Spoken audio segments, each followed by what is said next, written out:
Our movie, Lion, was made in 2016, directed by Garth Davis. It centralizes around the idea of identity and self-discovery. Your name, where you were born, where you grew up, who you're surrounded by. These are the variables to one big equation that makes you who you really are. Without the necessary variables, the equation is incomplete, an answer cannot be reached, and identity cannot be found. Our protagonist, Saru, suffers from fragmented memories that creates a void in his heart. He recalls brief moments in his past that make him question who he really is. Lion tells the story of Saru's journey to find himself, and we, the Jellibees, will tell you how the parallel dimensional scenes in Lion help develop the theme of identity and how it intensifies Saru's identity crisis that he eventually overcame. The film begins with Saru, who is with his brother Guddu. At a young age, at a train stop where Guddu tells Saru to wait here until he comes back. Moments later, Saru wakes up on a train, going, lost and alone with no one around to help, and has stopped miles away from his home and family in Kolkata, where he must learn to survive alone.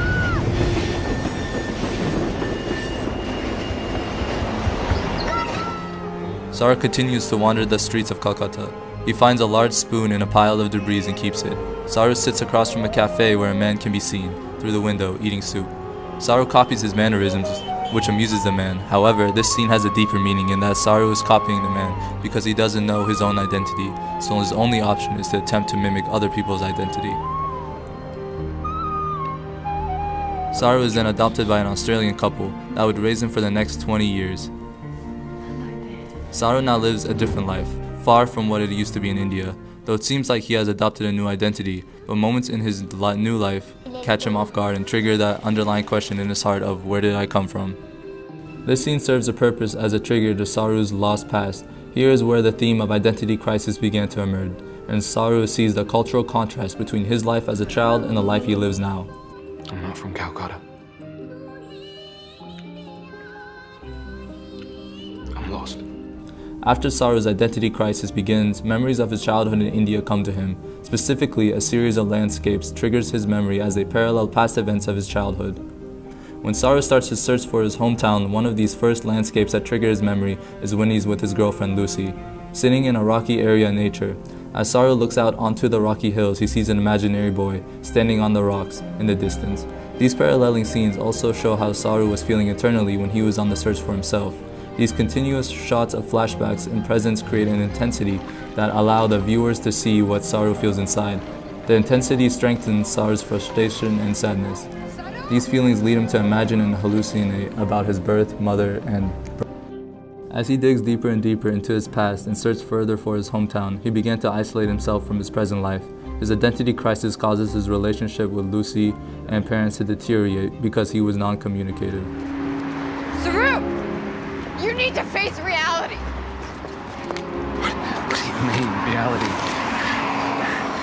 Do you have any idea what it's like knowing my real brother and mother spent every day of their lives looking for me? Huh?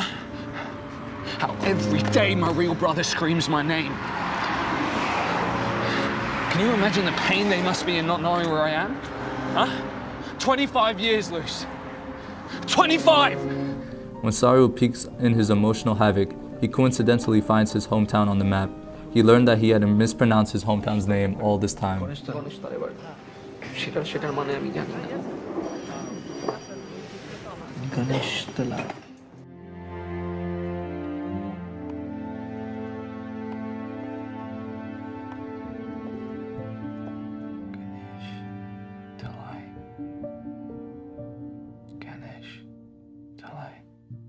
By the end of the movie, Saru has found his home and family, and even learned the real pronunciation of his name and hometown. However, as he figures out that his brother Guddu has passed away, he continues to have hallucinations of him and his brother as if a part of his identity is lost.